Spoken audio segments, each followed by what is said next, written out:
Good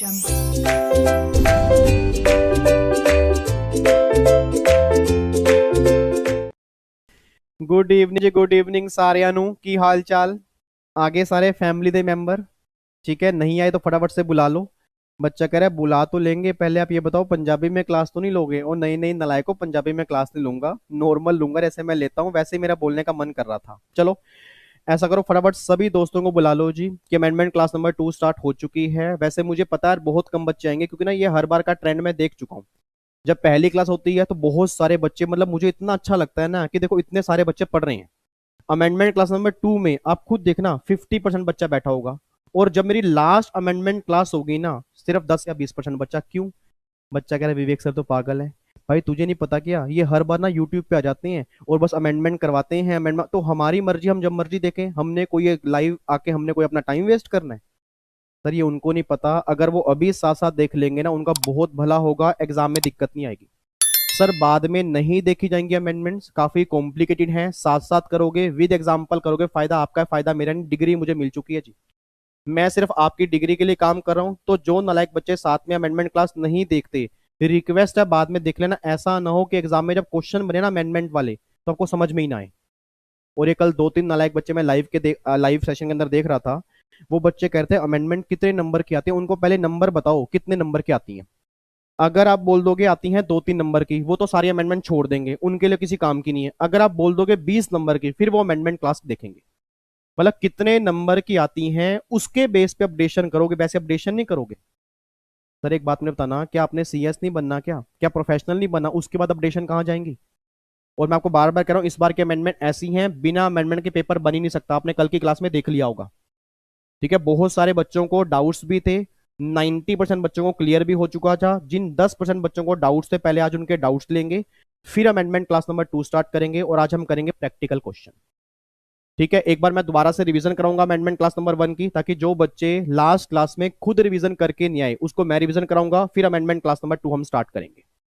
ठीक है जी, start करें फटाफट से। चलो सब बच्चों को बुला लो जी, जल्दी बुलाओ जी, जल्दी जल्दी आओ जी, अमेंडमेंट स्टार्ट करते हैं। इधर सुना ध्यान से। अब आज हमारी अमेंडमेंट क्लास नंबर 2 है इनकम टैक्स की। इनकम टैक्स की अमेंडमेंट क्लास नंबर 1 कर चुके हैं। मैं दोबारा से कुछ बच्चों को बोल दूं, ये अमेंडमेंट क्लास सबके लिए है, चाहे वो मेरी सीएस की फैमिली के बच्चे हैं, चाहे वो सीए वाले बच्चे हैं, चाहे वो सीएमए वाले बच्चे हैं, सबके लिए अमेंडमेंट क्लास है, क्योंकि सबके एग्जाम में इनकम टैक्स सेम ही होता है।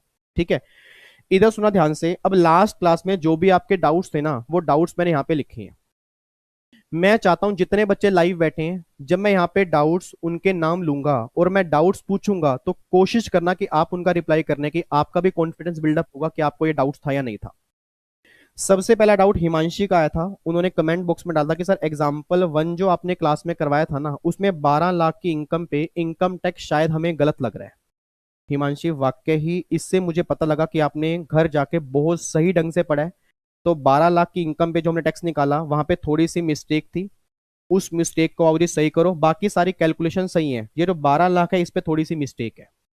तो जो ये क्वेश्चन आपके नोट्स में होगा, नोट्स कहाँ पे है? टेलीग्राम चैनल पे, तो वहां जाके डाउनलोड कर लेना, ये नोट्स आपके पास आ जाएंगे जी। ठीक है, इधर सुना ध्यान से। अब अगर मैं 12 लाख की बात करता हूँ जी, अब अगर 12 लाख पे न्यू स्लैब रेट लगाता हूं तो आपका 20% जाएगा। 20% क्यों? याद करो मैंने कहा था कल की क्लास में 2.5 लाख तक तो टैक्स नील है। 2.5 लाख से लेके 5 लाख तक 5%, फिर 5 लाख से लेके 7.5 लाख तक 10%, 7.5 लाख से लेके 10 लाख तक 15%, 10 लाख से लेके 12.5 लाख तक 20%, और अगर 12.5 लाख से 15 लाख की बात करूंगा तो 25% लगेगा। अगर इनकम 15 लाख से ऊपर होगी फिर लगेगा 30%। अब अगर मेरी इनकम 12 लाख है, सोच के बोलना 10 लाख से कितनी ज्यादा है? 2 लाख, उसका लगा दोगे 20%। अब अगर मेरी इनकम 12 लाख रुपए है, पूरी फैमिली मुझे बताए 10 लाख से कितनी ज्यादा है? 2 लाख, उसका लगा दोगे 20%। अब अगर मैं यहाँ पे 2 लाख का लगा दूंगा 20%, तो ये कितना आ गया? 40,000 पे आ गया। अब मेरी इनकम बची 10 लाख। 7.5 लाख से कितनी ज्यादा है? 2.5 लाख, उसका लगा दूंगा 15%। ठीक है जी, अब मेरी इनकम कितनी बची? 7.5 लाख। फिर 5 लाख से कितनी ज्यादा हो गई जी? 2.5 लाख, उसका लगा दूंगा यहाँ पे 10%, और बैलेंस 2.5 लाख जो बचा उसका लगा दूंगा 5%। तो अगर मैं टैक्स निकालूंगा तो 1,15,000 पे टैक्स निकल के आएगा। एक बार मैं भी कैलकुलेट करता हूँ, आप भी कैलकुलेट करो। मतलब कमाल की बात देखो, सिर्फ सिंगल बच्चे ने ऑब्जर्व किया, मतलब बाकी सारे बच्चे घर से कुछ पढ़ के ही नहीं आए। ये कितनी हैरानी की बात है सर। ठीक है, तो यहाँ पे देखो प्रिंटिंग एरर था, उस बच्चे ने पकड़ा कि सर देखो यहाँ पे गलती है थोड़ी सी, बाकी सब सही है, यहाँ पे मिस्टेक है। मतलब सिंगल बच्चे हिमांशी ने पकड़ा सिर्फ। हिमांशी बहुत बढ़िया, इट मीन अब मुझे लग रहा है कि आपने घर से अच्छे से रिवीजन की थी। एक बार अब यहाँ पे चेक करना जी, 2 लाख का 20%, उसके बाद 2.5 लाख का 15%, फिर उसके बाद 2.5 लाख का 10%, फिर 2.5 लाख का 5%, तो ये आएगा 1,15,000। तो यहाँ पे टैक्स आएगा 1,15,000। तो जहाँ पे 1,25,000 था उसको 1,15,000 कर लेना, ये रेक्टिफिकेशन कर लेना। अब अगर मैं ओल्ड स्लैब रेट यूज करता हूँ, अगर मैं यहाँ पे ओल्ड स्लैब रेट यूज करता हूँ तो 12 लाख इनकम है, तो 10 लाख से कितनी ज्यादा है, 2 लाख, उसका 30% लगेगा 60,000, और प्लस में 1,12,500, 1,72,500 आंसर आएगा। तो यहाँ पे 1,87,500 की जगह 1,72,500 कर लेना चाहिए, और जो इंक्रीमेंट होगा वो होगा 57,500। इतना बेनिफिट होगा अगर मैं नए स्लैब रेट यूज करता हूँ। ठीक है, तो हिमांशी ने जो डाउट पूछा था। अच्छा एक बात ध्यान रखना, जो बच्चे आज पहली बार क्लास देख रहे हैं, अमेंडमेंट क्लास नंबर 2, बिना बात के डिसलाइक करके मत भाग जाना, उन्हें समझ में नहीं आएगी। पहले अमेंडमेंट क्लास नंबर 1 प्लीज देख लेना, क्योंकि फायदा नहीं होगा, आपको मेरे ऊपर गुस्सा आएगा। मैं नहीं चाहता कि आप मुझे बिना बात की बद्दुआ दो सर, क्योंकि मैंने अमेंडमेंट क्लास नंबर 1 पे काफी मेहनत की है, 2 पे भी काफी मेहनत कर रहा हूँ। तो पहले 1 देखना, फिर आप 2 पे आना जी। ठीक है, तो यहाँ पे एक बार चेक करना। अब यहाँ पे एक 15 आ गया जी, यहाँ 172,500 आ गया, 57,500 का ये इंक्रीमेंट आएगा। ये आपने आंसर रेक्टिफाई करना है, बाकी सब कुछ सही है जी। ठीक है, तो ये पहला डाउट था, उम्मीद करता हूं हिमांशु आपका डाउट क्लियर हो गया होगा।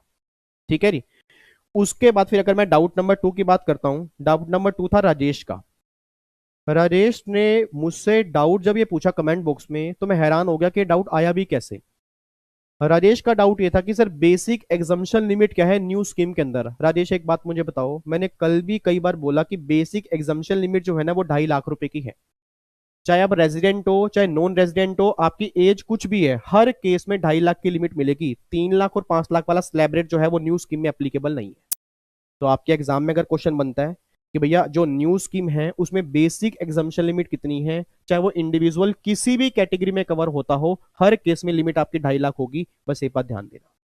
ठीक है, तो राजेश आपका आंसर आएगा 2.5 लाख। तो आपने मुझे कमेंट बॉक्स में आंसर पूछा था, तो मैंने आपको आंसर दे दिया 2.5 लाख में। भी किसी और बच्चे का भी डाउट होगा वो भी सोल्व हो चुका होगा। अगला डाउट था जी, राजेंद्र का डाउट था। राजेंद्र ने पूछा कि sir why we are multiplying 5%, 10%, 15%, हम ये मल्टीप्लाई क्यों कर रहे हैं। राजेंद्र एक बात मुझे बताओ यार, जब लास्ट क्लास में हमने स्लैब रेट किए थे तो स्लैब रेट हमारे क्या हैं, नए स्लैब रेट हमारे यही तो हैं, 5%, 10%, 15%, ठीक है, 20%, 25, 30, तो हम ऐसे ही तो मल्टीप्लाई करेंगे। अच्छा मेरे को लग रहा है कि आपका डाउट ये तो नहीं है कि अगर मेरी इनकम 12.5 लाख से ऊपर है तो डायरेक्टली हम 25% क्यों नहीं लगा रहे। ये सोचना भी मत। सर अगर आपने पुराने स्लैब रेट पढ़े हैं तो इसमें कोई दिक्कत होनी नहीं चाहिए आपको। आपको दिखाऊंगा, एक बच्चे का कमेंट बॉक्स में डाउट ये भी है सर टैक्स निकालना नहीं आ रहा। अब सर अगर टैक्स निकालना मैं सिखाऊंगा फिर तो बहुत बड़ी दिक्कत है, क्योंकि पुराने रेट तो आपने किए होंगे ना, पुराने रेट तो आज भी एग्जिस्ट करते हैं। तो जैसे आपने टैक्स निकालना पुराने रेट में सीखा था वही सेम तो यहाँ पे है, सिर्फ रेट चेंज हुए हैं, टैक्स निकालने का तरीका चेंज नहीं हुआ। तो राजेंद्र जो यहाँ पे आप ये सोचो कि 25% लगेगा पूरी इनकम पर, नहीं सर, ये जितनी इनकम इंक्रीज होगी उस इंक्रीमेंट पे टैक्स लगेंगे। सोच के बोलना, अगर आपकी इनकम मान लो फॉर एग्जांपल 14 लाख रुपए है, आप बोलो जी 12.5 लाख से ज्यादा है और 15 लाख के बीच में है, मैं पूरी इनकम पर 25% टैक्स लगाऊंगा, ये तो आपके ऊपर हार्डशिप हो जाएगी। सर ये तो आपके ऊपर हार्डशिप है, गवर्नमेंट को फायदा है, नुकसान तो आपका है। गवर्नमेंट करी, हम आपका नुकसान नहीं करना चाहते। मतलब जितनी भी आपकी इनकम है उसको स्लैब रेट यूज करो, उसके बेस पे टैक्स निकालो। तो फिर पता कैसे निकालेंगे, अगर मेरी इनकम 14 लाख है तो 12.5 लाख से जितनी ज्यादा होगी उसका 25%, फिर 10 लाख से जितनी ज्यादा होगी उसका 20%, मतलब इस तरह से आप रेट यूज करोगे। ठीक है, तो राजेंद्र जैसे आपने पुराने स्लैब रेट में टैक्स निकाला था सेम यहां पे निकालना है। आप ये मत सोचो कि पूरा का पूरा रेट लगेगा। उम्मीद करता हूं आपको मेरे डाउट्स मतलब समझ में आ गया होगा, नहीं तो मैं अभी 2 मिनट के बाद दोबारा से टैक्स निकालना सिखाऊंगा, दोबारा क्लियर हो जाएगा। ठीक है, उसके बाद जी फिर डाउट आया था जी, वाहन का डाउट था कि सर एग्जाम्पल 1 था एक, उसमें 15 लाख पर आपने 30% टैक्स क्यों लगाया। आह्वान मेरे ख्याल से आपने क्वेश्चन ध्यान से नहीं देखा। जो 15 लाख पे 30% हमने टैक्स लगाया था ना, वो हमने लगाया था ओल्ड स्कीम के अंदर। आप चेक करो, 15 लाख अगर इनकम है, न्यू स्कीम में तो 25 है ना। हाँ अगर 15 लाख से ऊपर है फिर 30 लगेगा। देखो 50 लाख इनकम है, यहाँ 30% है। जो ये 30% है ये तो ओल्ड स्कीम में है। रीजन क्या है? क्योंकि 10 लाख से ऊपर 30% है। भाई जो हमारी ओल्ड स्कीम है उसमें तो 10 लाख से ऊपर 30% है ना। तो अगर मेरी इनकम 15 लाख होगी तो भैया जितनी इनकम 10 लाख से ऊपर होगी उसका तो 30 ही लगेगा ना, क्योंकि ये हमने टैक्स निकाले हैं ओल्ड स्कीम के बेस पे। और जहां नई स्कीम की बात होगी वहां देखो मैंने 25% ही लगाया है। ठीक है, तो हमने 30% नहीं लगाया, हमने 25 ही लगाया है। तो मे भी आपको गलत फहमी हो चुकी होगी, आपने शायद ये 30% देखा होगा तो आपको लगा होगा 30% है। ठीक है, बट आपको यहां पे देखना है ये नई स्कीम से निकाले हैं, ये ओल्ड स्कीम से निकाले हैं। ओल्ड स्कीम आपने पहले भी पढ़ी है, आज भी सेम है। न्यू स्कीम मैंने कल सिखाई थी, ये वाली आपकी न्यू स्कीम है। ठीक है, तो आह्वान आपका मेरे ख्याल से डाउट्स क्लियर हो गया होगा जी। उसके बाद रीचा का डाउट, हाँ रीचा ने डाउट पूछा कि सर टैक्स निकालना नहीं मुझे आ रहा। और मुझे पता नहीं ऐसा क्यों लग रहा है कि कई बच्चे ऐसे होंगे जिनको अभी तक टैक्स निकालना नहीं आ रहा, वो बस बता नहीं पा रहे होंगे क्यों, उनको ये लग रहा होगा यार बेइज्जती ना हो जाए। तो ऐसा करता हूं जी, मैं क्वेश्चन करवा ही देता हूं। ठीक है, सिर्फ 2 मिनट लगेंगे। अब जिन बच्चों को लग रहा है कि डाउट्स लेके टाइम वेस्ट कर रहे हैं तो अपना वो 2 मिनट रेस्ट कर लें, बट 2 मिनट के बाद जरूर अटेंड करने आ जाएं, क्योंकि फिर हमारे नए कॉन्सेप्ट स्टार्ट हो जाएंगे। अब वो वेट कर सकते हैं या अगर डाउट सुनोगे तो आपके लिए बढ़िया है। इधर सुना, मैं ध्यान से कहना क्या चाह रहा हूं जी। Let's take an example, let's take an example. एक मिस्टर ए है, मिस्टर ए है। मिस्टर ए जो है ना, मान लो इंडिया के रेजिडेंट हैं, और इसकी इनकम जो है ना मान लो 16 लाख रुपए है। सर इसकी एज कितनी है? मैं कह रहा हूं एज कितनी भी हो, चाहे 60 साल से कम हो, चाहे 80 साल से कम हो, चाहे उससे ऊपर हो, मैटर नहीं करता, क्योंकि नई स्कीम में रेट सब केस में सेम है। मान लो इसकी एज कितनी भी है, मैटर वो नहीं करता। अब अगर 16 लाख इनकम है, इंडिया के रेजिडेंट है या नॉन रेजिडेंट है, रेट तो यूज सेम होंगे ना। अब सुना ध्यान से, अब टैक्स कैसे निकलेगा। रीचा मैं स्पेशली आपके लिए करा रहा हूं, तो आपका माइंड यहाँ पे होना चाहिए, और बाकी पूरी फैमिली जिनको नहीं समझ में आया वो भी यहाँ पे ध्यान देंगे। मेरा पूरी क्लास से क्वेश्चन है, जब कल की क्लास में हमने नए रेट किए थे तो नए रेट में क्या था जी, 2.5 लाख तक नील है, 2.5 लाख से लेके 5 लाख तक 5%। अगर इनकम 5 लाख से ऊपर है 7.5 लाख तक है 10%। 7.5 लाख से ऊपर है 10 लाख तक है 15%। फिर 10 लाख से ऊपर है 12.5 लाख तक है 20%। और अगर इनकम 12.5 लाख से ऊपर है 15 लाख तक है 25%। और अगर इनकम 15 लाख से भी ऊपर है तो 30%। मेरा पूरी फैमिली से क्वेश्चन है, नलायक, सोने के लिए नहीं आप यहां पे आए। बच्चा क्लास जैसे मैं लोरी सुना रहा हूं सीधे होके बैठो, सोच समझ के मुझे आंसर देना। सर अगर मेरी इनकम 16 लाख रुपए है तो 15 लाख से कितनी ज्यादा है, सोच के बताना। सर अगर मेरी इनकम 16 लाख रुपए है तो 15 लाख से कितनी ज्यादा है, 1 लाख हो गया ना। तो गवर्नमेंट ने कहा था जितनी इनकम 15 लाख से ज्यादा होगी ना उस इनकम पे लगेगा 30%। पहली बात तो इसमें कोई डाउट नहीं है। भाई जितनी भी इनकम 15 लाख से ज्यादा होगी उस इनकम पे लगेगा 30%। तो भैया 15 से ऊपर मेरी 1 लाख है, पहले तो क्या करो 1 लाख का 30% लगा दो। लो जी ये आ गया 30%। अब 16 लाख में से आप 1 लाख माइनस कर दो, अब रह गए 15 लाख, क्योंकि 1 लाख पे तो टैक्स लगा दिया, 1 लाख पे लगा दिया 30%, ये क्लियर हो गया। अब मेरे हाथ में 15 लाख रुपए हैं, पूरी क्लास यहां पे ध्यान देगी जी, इधर देखो ध्यान से। मेरे हाथ में 15 लाख रुपए हैं। जब मेरे हाथ में 15 लाख रुपए हैं तो मैंने इस 15 लाख से पूछा, मैंने कहा ए 15 लाख, ओह सॉरी पेन ही गिर गया, 2 मिनट रुकना, नाराज हो गया पेन। बच्चा कहता है सर आपने पेन को मारा क्यों? मैंने मारा नहीं नालायक, मैं इसे पूछ रहा था पेन चल तो रहा है ना, हाँ चलो चल रहा है ना, हाँ चल रहा है, सॉरी पेन। अब प्लीज ध्यान सुन रही, मैंने इससे पूछा, यार मैं इससे नहीं पूछ रहा, मैं ना इससे पूछूंगा, इससे पूछूंगा। मेरे हाथ में 15 लाख रुपए हैं क्योंकि 1 लाख पे टैक्स लग गया। मैंने इससे पूछा, मैं कहा ए 15 लाख, एक बात बता तू 12.5 लाख से कितने ज्यादा है। मैंने 15 लाख से क्वेश्चन पूछा कि तू 12.5 लाख से कितने ज्यादा है। उसने कहा क्यों बताऊं? मैंने कहा क्योंकि जितने 12.5 लाख से ऊपर होंगे उस पे लगेगा 25%। अब 15 लाख ने बोला कि भाई अगर मैं 15 लाख हूं तो 12.5 लाख से कितने ज्यादा हूं, 2.5 लाख ही तो हो गया, तो 2.5 लाख पे लगा दोगे 25%। लो जी, अब फिर मेरे हाथ में 12.5 लाख है, क्योंकि 2.5 लाख पे लग गया, अब 12.5 लाख है। फिर मैंने 12.5 से पूछा 10 लाख से कितने ज्यादा है। मैंने फिर 12.5 लाख से पूछा कि 10 लाख से कितने ज्यादा है। उसने कहा भैया वो भी 2.5 लाख। अब उस पे लगा दोगे 20%। अब रह गए 10 लाख। फिर मैंने पूछा 7.5 से कितने ज्यादा है, कह रहा 2.5 लाख हूं, उस पे लगा दोगे 15%। फिर मेरे हाथ में 7.5 लाख रह गए, मैंने बोला 5 लाख से कितने ज्यादा है, कह रहा 2.5 लाख, उस पे लगा दोगे 10%। अब रह गए 5 लाख, मैंने कहा 2.5 लाख से कितने ज्यादा है, कह रहा वो भी 2.5 लाख है, उस पे लगा दोगे 5%। सर बताओ टैक्स क्या है इसके लिए, ये गिरा हुआ क्वेश्चन है। वैसे मेरे को ये करवाना नहीं था सर, क्योंकि ये सारी बातें आपने क्लास में सही ढंग से पढ़ी होंगी। अगर आपने पुराना लॉ भी पढ़ा है तो आपने टैक्स निकालना तो सीखा होगा ना, वही सेम केस तो यहाँ पे है। बट रीचा का डाउट था, रीचा के साथ कई फैमिली मेंबर का डाउट होगा जो मुझे बता नहीं पा रहे होंगे, उनके लिए मैं करवा रहा हूँ ये क्वेश्चन। और जो बाकी सब समझ रहे हैं कि टाइम वेस्ट हो रहा है, तो मैं दोबारा रिक्वेस्ट करूंगा 5 मिनट के बाद आ जाना, बट ये करवाना बहुत जरूरी है। ठीक है, बट जरूर आ जाना उसके बाद, क्योंकि फिर जब नए कॉन्सेप्ट होंगे ऐसा ना हो कि आपके मिस हो जाए वो। इधर सुना, ध्यान से कहना क्या चाह रहा हूं। अब मैं टैक्स निकालता हूं जी। 1 लाख का 30%, फिर 2.5 लाख का 25%, फिर 2.5 लाख का 20%, फिर 2.5 लाख का 15%, फिर 2.5 लाख का 10%, और फिर 2.5 लाख का 5%। तो ये आएगा जी 2,17,500। साहब मेरा ये टैक्स निकल के आएगा, बस 2,17,500 रुपये टैक्स निकल के आएगा। अब एक बात मुझे सोच के बताओ सर, एक बात मुझे सोच के बताना। अब यहाँ पे है क्या, आप अगर थोड़ा सा भी रीचा, अगर आप थोड़ी सी भी ऑब्जर्वेशन देते तो देखो, जब 15 लाख के ऊपर मेरा 1,87,500 आ रहा है, ठीक है, तो 16 लाख है तो 1 लाख ज्यादा है, उसका 30%, 30,000। तो अगर मैं इसमें 30,000 ऐड करूंगा तो 2,17,500 ही बनेगा। और वही मेरा टैक्स आपके सामने आ रहा है, या आप ये देख सकते हो 2,17,500 आ रहा है। तो कुछ भी नहीं करना, कुछ नहीं करना, बस जब भी आपके हाथ में इनकम होना, उससे पूछना कि इस वैल्यू से कितनी ज्यादा है, उस वैल्यू का परसेंट लगा देना।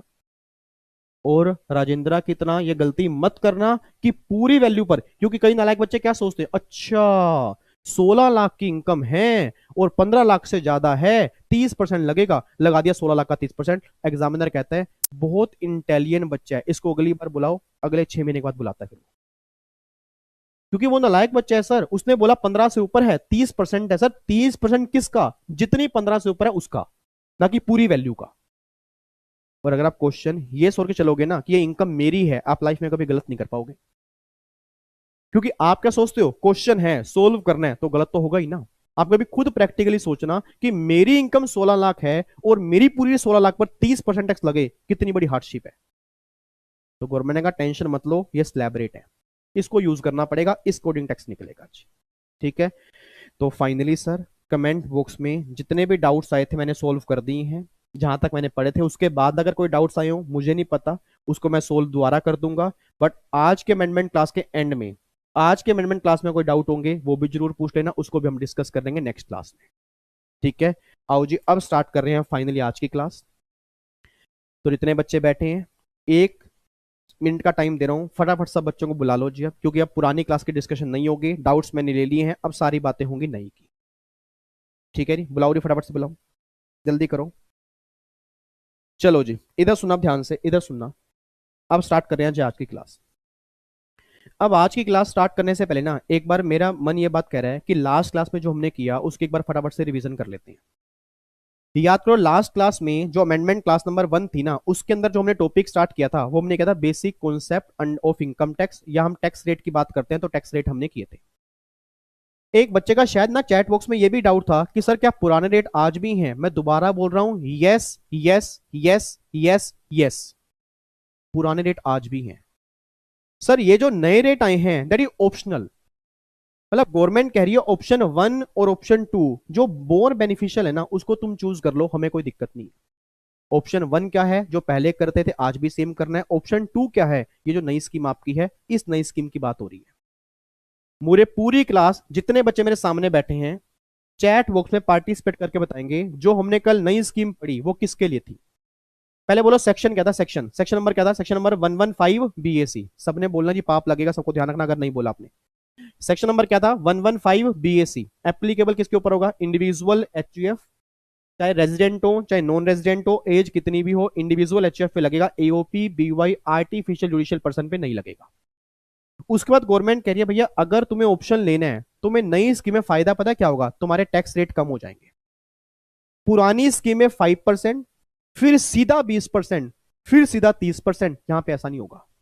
यहाँ पे 5 के बाद 10 के बाद 15 के बाद 20 के बाद 25 के बाद 30, मतलब 5 10 15 20 25 30 इस रेट से चलेंगे नई स्कीम के अंदर।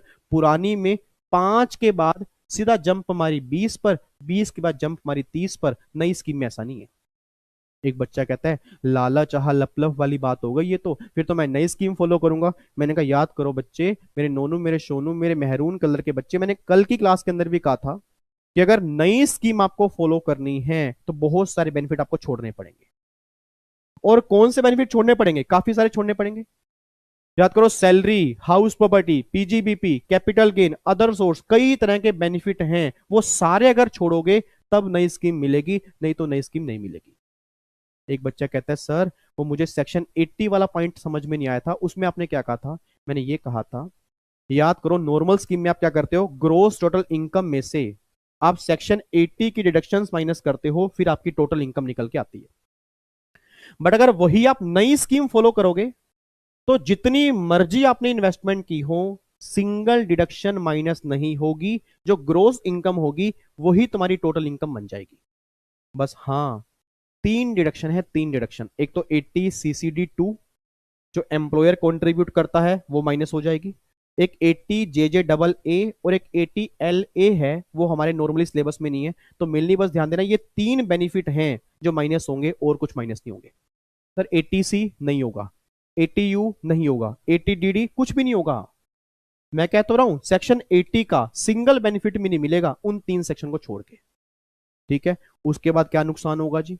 हाउस प्रॉपर्टी के लॉस दूसरे हेड की इनकम से खत्म नहीं हो सकते, हाउस प्रॉपर्टी की इनकम से ही खत्म होंगे।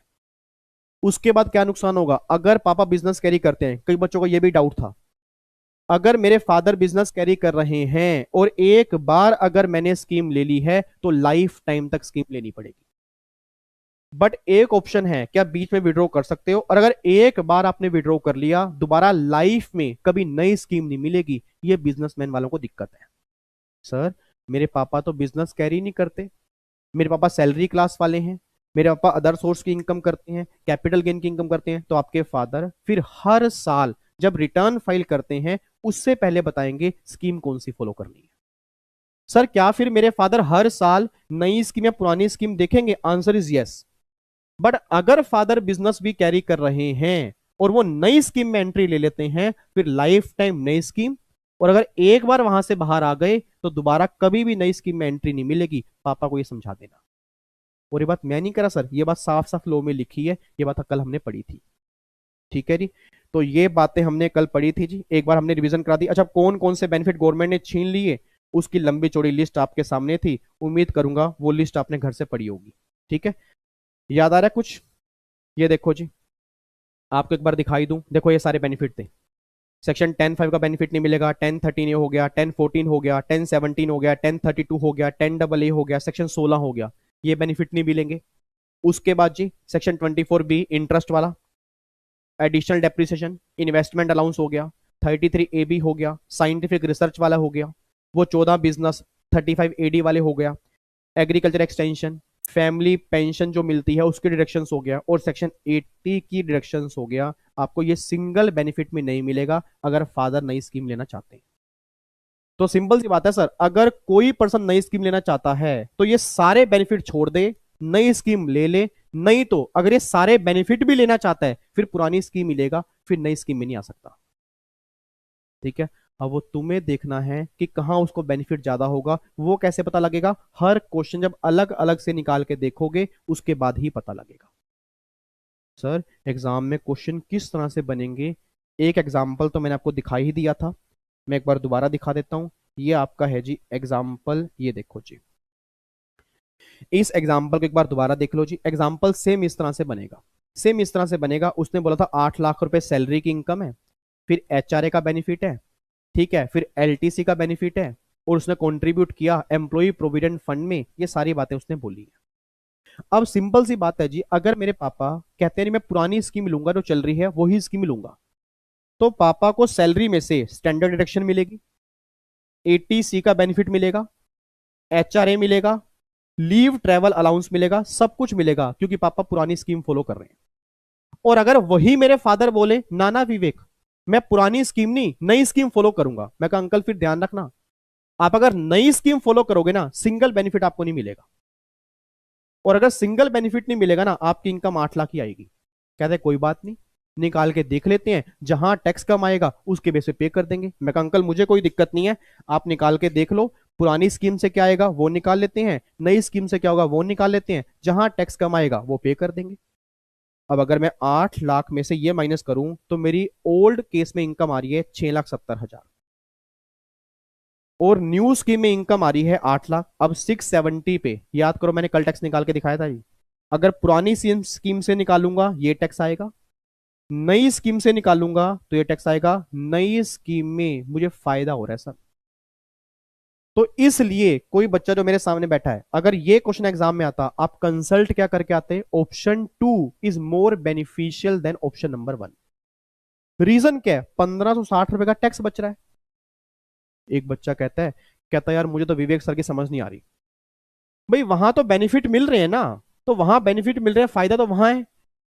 मेरे नोनू, मेरे सोनू, मेरे क्यूट से बच्चे, में मन कर रहा है गाल पकड़ के आपको समझाऊं कि भैया वहां बेनिफिट मिल रहे हैं, उसके बावजूद भी वहां टैक्स ज्यादा आ रहा है। रीजन बिंग क्योंकि वहां रेट ऑफ टैक्स अलग है और नई स्कीम में रेट ऑफ टैक्स अलग है। तो सर ये भी तो समझो ना कि रेट ऑफ टैक्स का भी तो फर्क है। ऐसा नहीं है कि जहां बेनिफिट मिल रहे हैं वहीं टैक्स कम आएगा, और ऐसा भी नहीं है कि जहां टैक्स रेट कम है वहां फायदा होगा। सर ये बताओ फिर करना क्या पड़ेगा? इतना मत हमें डराओ। हाँ सर, करना क्या पड़ेगा? करना ये पड़ेगा कि जब भी एग्जाम में, आपके एग्जाम में सेम डिट्टो क्वेश्चन बन जाएगा जी, जब भी एग्जाम में क्वेश्चन बनेगा तो ऑप्शन 1 ऑप्शन 2 दोनों से टैक्स निकालना पड़ेगा, और फिर आंसर में बताना पड़ेगा कौन सा बेनिफिशियल है। अब इस तरह के क्वेश्चन आएंगे जी। इस बार एग्जाम में जो क्वेश्चन बनेंगे ना, वो बच्चों वाले मत समझना कि पुरानी स्कीम से निकाल दो, नई से निकाल दो, वो तो बिल्कुल गिरे हुए हैं। मेरे को उम्मीद नहीं है ऐसा पेपर बनेगा। पेपर बनेगा इस तरह का, बताओ जी कहां टैक्स ज्यादा सेव हो रहा है, कौन सा ऑप्शन वो लेगा। और ये वही बच्चा कर पाएगा जिसने सही ढंग से सेक्शन पढ़ा होगा, नहीं तो बाकी सब बच्चे गलती करके आएंगे या क्वेश्चन छोड़ के आएंगे। और मैं नहीं चाहता कि मेरी फैमिली का सिंगल बच्चा भी क्वेश्चन छोड़ के आए। और करना क्या है सर, पुरानी स्कीम में डिडक्शंस देनी है, नई स्कीम में नहीं देनी, उसके बेस पे टैक्स निकाल लो, फिर देख लो कहां टैक्स कम है, ऑप्शन चूज कराओ। तो ये क्वेश्चन कल हमने किया था जी। ठीक है, अब आता हूं जी, इस एग्जाम्पल पे आता हूं। ये आज हम पहला क्वेश्चन स्टार्ट करने जा रहे हैं। पूरी क्लास हाथ में कैलकुलेटर लेके बैठ जाए, नोट्स आपके हाथ में हो जी, कैलकुलेटर आपके हाथ में हो, आंसर आपने निकालना है, मैं नहीं निकालूंगा, कोशिश करना आप खुद निकालने की। आओ जी क्वेश्चन पढ़ते हैं। सर क्या इतना बड़ा क्वेश्चन हमारे एग्जाम के अंदर बनेगा? दिसंबर का पेपर उठा के देख लेना, दिसंबर का पेपर उठा के देख लेना, इतने बड़े बड़े क्वेश्चन बने, इतने बड़े बड़े, तो ये भूल के भी मत बोलना दोबारा से इतना बड़ा क्वेश्चन बनेगा। सर 20 से 30 क्वेश्चन इतने बड़े बड़े ही बनते हैं जहां आपका टाइम लगता है। ठीक है, तो एक बार क्वेश्चन पढ़ो जी। राहुल है, राहुल एक आईटी प्रोफेशनल है, earn 13 lakh a year, 13 lakh रुपए साल के कमा रहा है। बीइंग सैलरी, सैलरी एम्प्लॉई है, 13 लाख रुपए की सैलरी है, ठीक है। ही contribute towards the EPF. Also, he invested 40,000 in tax saving mutual fund and purchased a term life insurance with a coverage of 1 crore. For he has paid premium 10,000. Moreover, he is also eligible to claim tax exemption 30,000 HRA, 20,000 की leave travel allowance और 26,400 for Sodexo meal coupon respectively in the taxable income. मतलब वो जो free meals मिलती हैं, जो खाने की फैसिलिटी मिलती है, वो आपको कूपन मिल रहे हैं। अब वो कहना चाह रहा है कि आप बताओ जी कहाँ उसको बेनिफिट होगा, बस ये मुझे बता दो जी। सर एक बात मुझे सोच के बताना, पहले तो एक बात मुझे सोच के बताओ, मैं इसका आंसर अभी नहीं दिखा रहा। मेरा पूरी क्लास से क्वेश्चन है, पूरी क्लास से क्वेश्चन है, ये आपसे ये पूछ रहा है कि मैं नई स्कीम लूं या पुरानी स्कीम लूं, ये बताओ। तो क्या मैं आंखें बंद करके बोल दूं कि भाई तेरे ना बहुत सारे बेनिफिट हैं, तू नई स्कीम ले ले या पुरानी स्कीम ले ले? या ये मुझे देखना पड़ेगा कि बेनिफिट कहां ज्यादा है, बेनिफिट कहां ज्यादा है सर? क्योंकि अगर इतनी सारी इन्वेस्टमेंट है तो मे बी पुरानी स्कीम बढ़िया है, मे बी नई स्कीम बढ़िया है। सर फिर तो हर केस में देखना पड़ेगा। Answer is yes sir. मैं आपको बार बार क्यों कह रहा हूं देखना पड़ेगा? हाँ अगर ऐसा क्वेश्चन बन जाए ना कि इतनी इनकम है कोई इन्वेस्टमेंट नहीं है, फिर तो 99.99% नई स्कीम बढ़िया आएगी। बट ऐसा क्वेश्चन बनेगा नहीं ना। क्योंकि सर ये वो तो एग्जाम है नहीं बच्चों वाले कि हाँ भाई कोई भी क्वेश्चन डाल देंगे, क्वेश्चन डालेंगे इस तरह का जहां बच्चा कंफ्यूज हो और रिजल्ट मेंटेन हो जाए। और अगर इस तरह क्वेश्चन होगा तो हर बच्चे को सोल्व करके देखना पड़ेगा कि अगर नई स्कीम है तो ये चीज है, पुरानी स्कीम है तो ये चीज है। मुझे फटाफट करके बताओ जी अब। अगर पुरानी स्कीम है, जल्दी बताओ जी, अगर पुरानी स्कीम है तो क्या सैलरी में से स्टैंडर्ड डिडक्शन मिलेगी? Answer is yes. देखो 50,000 माइनस हो गए। क्या जो ईपीएफ में कंट्रीब्यूशन किया क्या उसका बेनिफिट मिलेगा जी? ईपीएफ में, अच्छा यहाँ पे अमाउंट लिखना रह गया, उसने ईपीएफ में ही कंट्रीब्यूट 75,000, यहाँ लिख लेना चाहिए। ही कंट्रीब्यूट 75,000 जो है उसने ईपीएफ में कंट्रीब्यूट किया, तो क्या ये बेनिफिट मिलेगा? आंसर इज यस मिलेगा जी। एक सेकेंड, मेरे ख्याल से यहाँ 75 नहीं है, उसने 40,000 पे किसमें कंट्रीब्यूट किया? Tax saving mutual fund ELSS, तो 80 सी में तो ये है, और ईपीएफ में फिर यहाँ पे 35 आएगा। ईपीएफ में ना यहाँ पे 35 कर लेना, अब ठीक आएगा।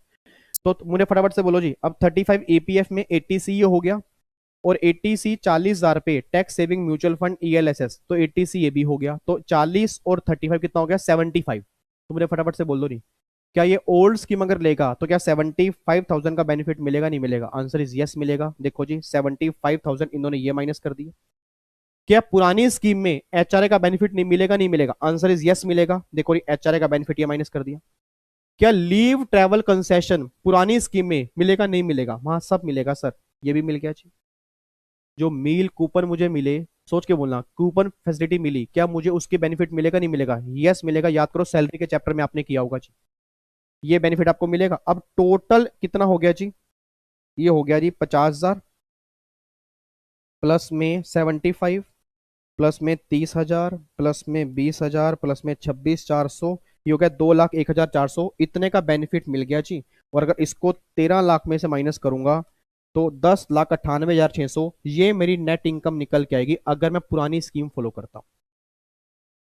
मैं दोबारा बोलना चाहता हूं जी, मैं दोबारा एक बार बोलूंगा, क्वेश्चन में बस यहाँ पे थोड़ा चेंज कर लेना। उन्होंने ईपीएफ का अमाउंट देना भूल गए, तो यहाँ पे आएगा 35। अब 35 80 सी तो ये हो गया, और 80 सी हमारा ये हो गया, टोटल मिला के हमारे 75 तो 80 सी में हो गए। पुरानी स्कीम वाले 80 सी क्लेम कर लेते हैं, 75 क्लेम कर लिया। उसके बाद एचआरए एलटीसी सब कुछ मिलेगा, स्टैंडर्ड डिडक्शन वो भी मिलेगी, जो कूपन मिले, फ्री मील्स एक्टिविटी मिली वो भी मिलेगा नहीं, मतलब हर बेनिफिट मिलेगा पुरानी स्कीम वालों को। नई स्कीम वालों को कुछ भी नहीं मिलेगा। इट मीन नई स्कीम में उसकी इनकम पता है कितनी आएगी? नई स्कीम में 13 लाख ही आएगी। अब बच्चा कहता है सर ये तो ऑब्वियस सी बात है ना, कि अगर पुरानी स्कीम में इतनी इनकम आ रही है, नई स्कीम में इतनी इनकम आ रही है, तो पुरानी स्कीम में इनकम कम आ रही है तो वहां तो टैक्स कम ही आएगा, तो बेनिफिट तो पुरानी स्कीम के अंदर है ना। ऐसा मत बोलो सर, क्योंकि नई स्कीम में रेट ऑफ टैक्स कम है, पुरानी स्कीम में रेट ऑफ टैक्स ज्यादा है। अब ये जब इनकम निकल के आएगी ना, अब टैक्स निकालो, अब देखते हैं क्या होगा। आओ जी ऐसा करते हैं, पहले पुरानी स्कीम में निकालते हैं। पुरानी स्कीम मेरी पूरी फैमिली जानती है, जितनी इनकम 10 लाख से ऊपर होगी उसका तो लगेगा 30%।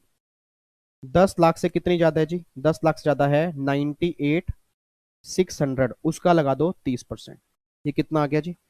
98,600 का 30% आ गया 29,580। और अब रह गई 10 लाख, तो 10 लाख में 1,12,500, तो 1,12,500, तो ये आएगा जी 142,080। ये टैक्स आएगा अगर पुरानी स्कीम फॉलो कर रहा है। एक बार मैच कर लेना जी, आपका सेम आ रहा है? जल्दी मैच करके बताओ, सेम आ रहा है जी? बिल्कुल 142 आ रहा है। तो एक बार देखो जी 142,080, आपका इसमें 4% सेस भी आएगा, तो याद आएगा जी 142,080 में 4% सेस, तो 147,763 ये टैक्स आएगा जी पुरानी स्कीम के अंदर। अब आ जाओ नई स्कीम में। नई स्कीम में देखते हैं, इनकम 13 लाख है, हाँ जी, इनकम 13 लाख है, पुरानी स्कीम की इनकम से ज्यादा है, बट फिर भी टैक्स कम आ सकता है। रीजन भी क्योंकि वहां टैक्स रेट कम है। नहीं आ रही मेरी बात समझ में? सर मैं आपको बार बार कह रहा हूं ये बच्चों वाली अमेंडमेंट मत समझना, मैं कल भी आपको समझाया था, आज भी समझा रहा हूं, बीच में बातचीत बिल्कुल बंद कर दो। अगर आप ये समझ रहे हो कि रट के समझ में आ जाएगी और आसान लगेगी, मुझे कोई दिक्कत नहीं है सर। एग्जाम में जब क्वेश्चन बनेंगे ना, आप मुझे याद करोगे कि एग्जाम्पल सही ढंग से देख लेते। और जो प्रैक्टिकल क्वेश्चन जो बच्चे दिसंबर में एग्जाम दे चुके हैं उनकी तो आंखें थोड़ी खुल चुकी होंगी। जब इतने बड़े बड़े क्वेश्चंस आते हैं तो एग्जाम में दिक्कत होती है, क्यों? वो घर से सोल्व करके नहीं जाते। और जब मैं क्वेश्चन करवा रहा हूं बच्चा करने को तैयार नहीं है। ये देखो बच्चे आपस में बातें कर रहे हैं अभी भी। इधर देखो ध्यान से, इधर देखो, इधर इधर, हाँ इधर सुना मैं ध्यान से, कहना क्या चाह रहा हूं, इधर देखो। तो पुरानी स्कीम में इनकम कम है, टैक्स मेरा आ गया इतना। अब कई बच्चों के दिमाग में क्या है, नई स्कीम में इनकम ज्यादा है टैक्स ज्यादा आएगा। ये जरूरी नहीं है, क्योंकि वहां रेट ऑफ टैक्स कम है। निकालते हैं जी।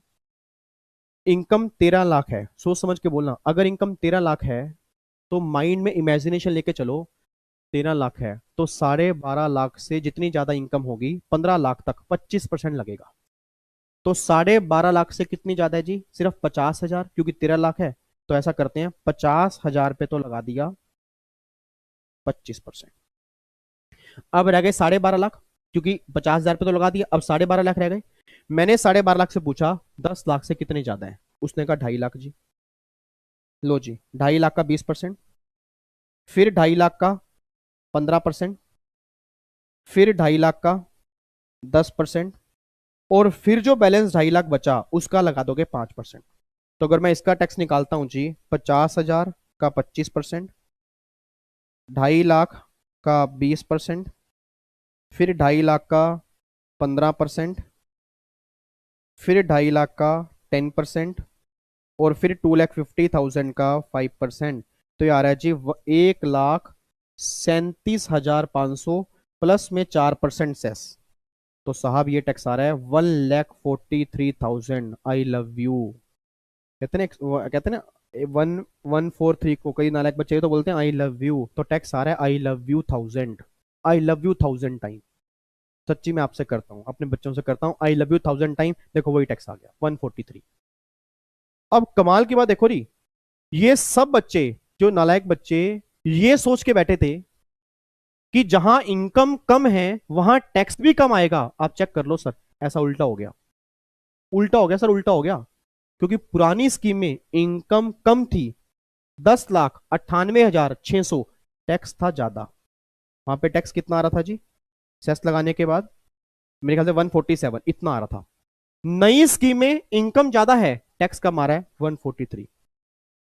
अब तुम्हारे हवाले वतन साथियों, नई स्कीम बढ़िया है, पुरानी स्कीम बढ़िया है? नई स्कीम बढ़िया है। तो अगर ये क्वेश्चन एग्जाम के अंदर बनता तो हम कह के आते जो option 2 is more beneficial than option number 1। तो हम जो क्लाइंट को कंसल्ट करेंगे वो ऑप्शन 2 कंसल्ट करेंगे, ऑप्शन 1 हम कंसल्ट नहीं करेंगे भैया। तो ऑप्शन 2 ले ले, ऑप्शन 1 मत ले। सर क्या ये पर्सन फिर अगले साल ऑप्शन चूज कर सकता है? यस, क्योंकि सैलरी क्लास पर्सन है ना सर, ये बिजनेस वाला थोड़ा है, ये तो सैलरी क्लास है। वो दिक्कत तो बिजनेसमैन को है ना कि अगर एक बार ले लिया तो जिंदगी के साथ भी जिंदगी के बाद भी लेना पड़ेगा, और अगर एक बार छोड़ दिया बीच में तो फिर कभी नहीं मिलेगा। वो बिजनेसमैन के लिए। ये क्वेश्चन सैलरी वालों का है, और सैलरी वाले हर साल ऑप्शन चूज कर सकते हैं, बस ये पर ध्यान देना। बात समझ में आ रही है जी? तो देखो इस तरह से क्वेश्चन बनेगा, आपको सारे बेनिफिट दिए होंगे। तो बस ध्यान रखना, बेनिफिट जो है आपको माइनस करने हैं सिर्फ ओल्ड स्कीम के अंदर से, न्यू स्कीम के अंदर से माइनस नहीं करने। ठीक है, तो आप देख लो आंसर यहाँ पे। As you can see in this case new system जो है बढ़िया है, इतना टैक्स आपका बच रहा है, इसलिए ऑप्शन 2 न्यू टैक्स रीजन जो है वो बेनिफिशियल है एसएससी के लिए। इस तरह से क्वेश्चन होगा जी।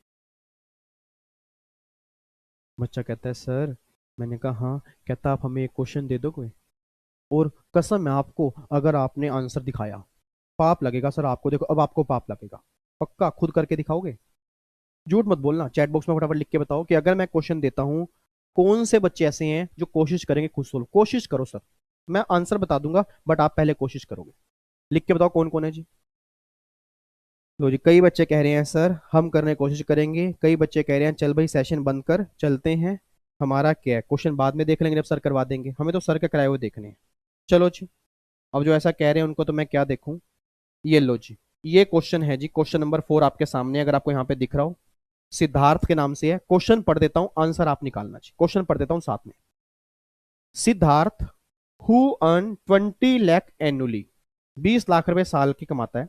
ही avail the full 1.5 lakh limit of section 80C, मतलब पूरी 1.5 लाख रुपए की लिमिट वो अवेल करता है through a contribution of EPF ELSS mutual fund beside. इसके अलावा he brought health insurance for which he paid premium 25,000 that he claimed as tax deduction 80D.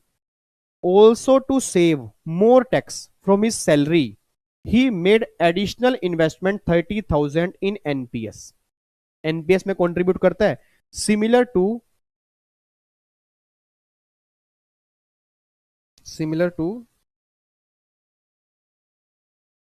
यहां पे वर्ड गलत आ गया जी,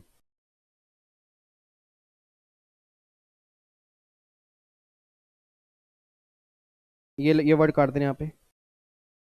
हाँ जी, आगे उसने फिर लिखा है जी, he also claim A L T A 25,000, LTC claim कर रहा है 25,000 विच इज टैक्स एग्जम्प्टेड, जो टैक्स एग्जम्प्टेड है वो कहना चाह रहा है जी मुझे बताओ ऐसी कौन सी टैक्स रिजीम है, कौन सी रिजीम लूं जहां मेरा टैक्स कम आए। सर अगर आपने आंसर ये निकाल दिया ना, आज मेरा दिल बहुत खुश होगा।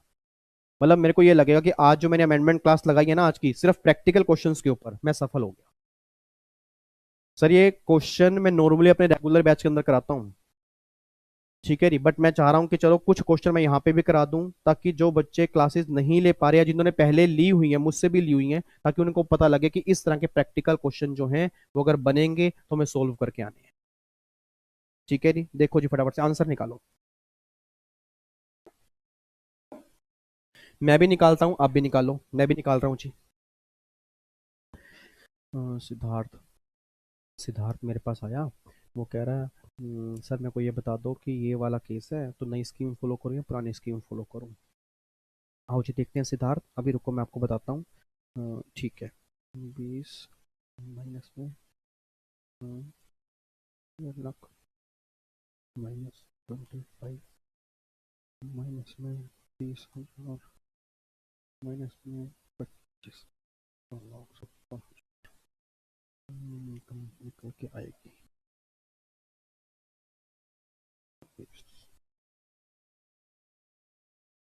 जल्दी करो जी फटाफट से।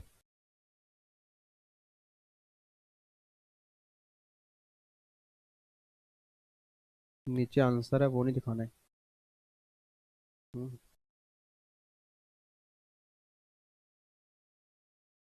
आंसर तो नहीं देख लिया कहीं एकदम ऊपर हो गया था। बच्चा कह रहे हैं नहीं नहीं सर हम ऐसे आंसर नहीं देखते, हम अच्छे बच्चे हैं। बहुत अच्छी बात है फिर तो।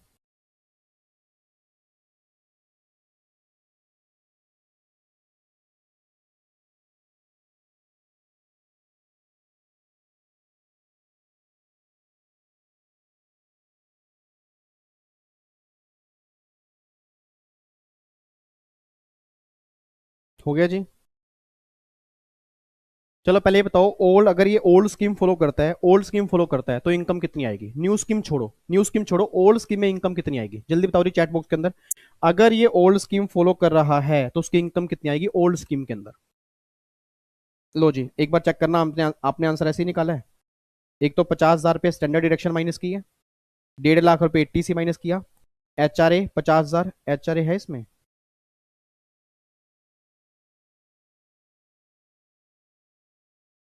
HRA नहीं है ना क्वेश्चन में।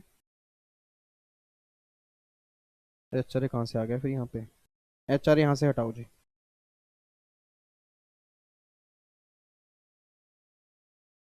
HRA हटा देना, ठीक है जी। अब यहाँ पे फिर उसके बाद आपने 25,000 पे LTA माइनस किया, हेल्थ इंश्योरेंस आपने माइनस किया 25। उसके बाद फिर आपका 80 CCD 1B। याद करो आपने NPS किया होगा सर, याद करो डिडक्शन के चैप्टर में एक था 80 CCC, एक CCD 1 और एक CCD 1B था। मैंने कहा था जो NPS अगर आपको 1.5 लाख की लिमिट में अलाउड नहीं हो रहा तो आप 1B में क्लेम कर सकते हो 50,000 पे एडिशनल। तो ये 30,000 पे NPS कहाँ अलाउड हो जाएगा 1B के अंदर, देखो 30,000 माइनस हो गया। अब ये टोटल डिडक्शन ना यहाँ पे चेंज होंगी शायद थोड़ी सी। टोटल डिडक्शन होंगी 50,000 प्लस में 1.5 लाख प्लस में 25,000 प्लस में 25,000 और प्लस में 30,000, तो ये आएंगी 2,80,000। ये आएगा 2,80,000। अब इनकम कितनी आएगी जी, अगर 20 लाख में से 2,80,000 माइनस कर दूंगा तो कितनी आएगी जी 17,20,000, 17-20 आएगी जी। और यहाँ पे इनकम कितनी रहेगी, यहाँ तो 20 लाख ही रहेगी जी, यहाँ तो पूरी 20 लाख रहेगी। रीजन बिंग क्या है, क्योंकि यहाँ कोई भी डिडक्शन नहीं मिलेगी। अब चेक करना यहां पे इनकम ज्यादा है, यहां इनकम कम है, बट दोनों में टैक्स के रेट अलग अलग हैं, इसलिए दोनों का टैक्स निकालना पड़ेगा। आओ जी पहले ऐसा करते हैं, पुरानी स्कीम में टैक्स कितना आएगा वो निकालते हैं। अब अगर इनकम 17,20,000 है, अगर इनकम 17,20,000 है, 10 लाख से कितनी ज्यादा है जी? 7,20,000। इसका 30%, 7,20,000 का 30% कितना आ गया जी? 2,16,000। और फिर में 1,12,500, क्योंकि 10 लाख पे तो कितना आएगा? 1,12,500 आएगा, आप सबने निकाला हुआ है। अगर मैं यहां पे ऐड कर दूंगा तो आएगा 3,28,500, ये निकल के आ गया। इसमें अगर 4% सेस जोड़ दूंगा ये आएगा 341,640, ये टैक्स निकल के आएगा जी। इट मीन अगर किसी पर्सन की इनकम ओल्ड स्कीम में, सेम क्वेश्चन में 17,20,000 है, उस पर टैक्स आएगा जी 341,640। अब अगर यही नई स्कीम में निकालूं, नई स्कीम में निकालते हैं जी, नई स्कीम में इनकम है 20 लाख। नई स्कीम में इनकम कितनी है जी? 20 लाख है। 15 लाख से कितनी ज्यादा है? बोल दो यार। 15 लाख से कितनी ज्यादा है? 5 लाख है ना, तो उस 5 लाख का पहले निकालो 30%। ये आ गया 1.5 लाख। ठीक है, अब कितनी बची है? 15 लाख। और आपने अगर घर से 15 लाख पे टैक्स निकाला हो तो 1,87,500 आता है। 187,500 एक बार आप निकाल के देख लेना जी। एक बार आपके निकाल के देख लेना, नहीं आपको मैं यहां दिखा देता हूं, इधर देखो ध्यान से।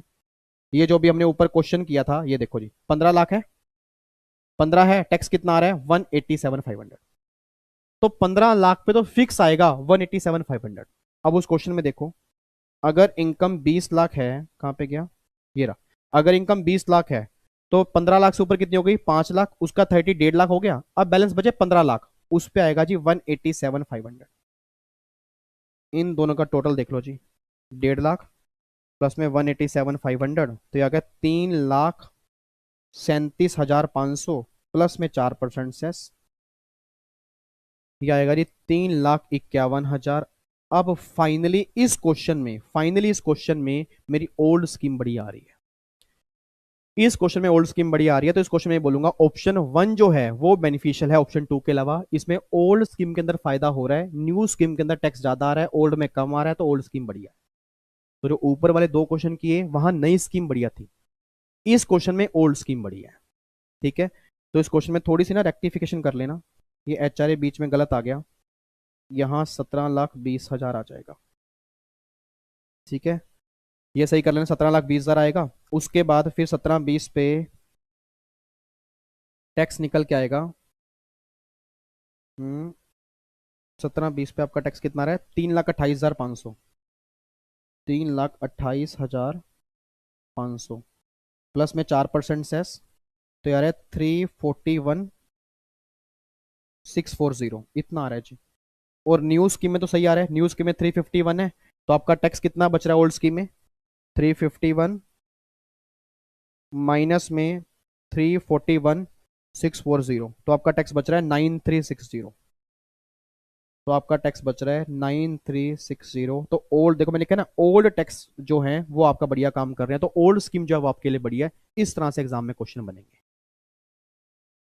ठीक है जी, तो अभी तक हमने कितने क्वेश्चन कर लिए? एक क्वेश्चन कल की क्लास में किया था, 2 क्वेश्चन अभी हमने किए हैं, और 2 क्वेश्चन मैं और कराऊंगा।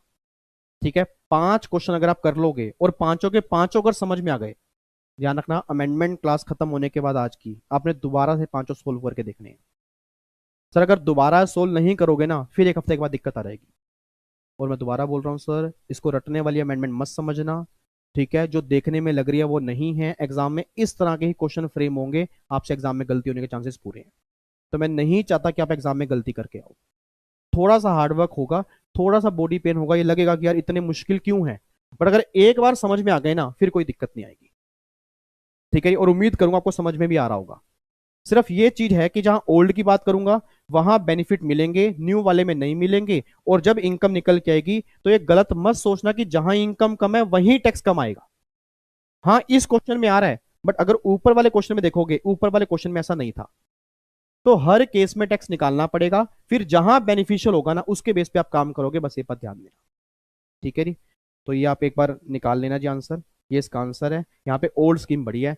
अब देखो जी क्रक्स मैंने क्या लिखा है, क्रक्स क्या लिखा है, देखो जी, it's very clear, it's very clear that changes introduce does not make things easier for taxpayer. आसान चीज नहीं है सर, जो चेंजेस किए गए हैं वो आसान नहीं है टैक्स पेयर के लिए।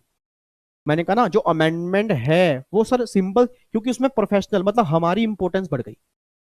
जो नॉर्मल पब्लिक है वो तो बेचारी मारी गई। अब अगर वही आपके फादर हैं, आपको ये अमेंडमेंट ना पता हो, फादर सीए के पास जाएंगे, कंसल्टेंसी फीस लेगा बहुत मोटी। सीएस के पास जाएंगे, वो भी कंसल्ट करेगा, फीस लेगा, सीएम में भी सेम करेगा। और अगर वही आप इनका टैक्स निकाल दोगे तो उनकी फीस बच जाएगी।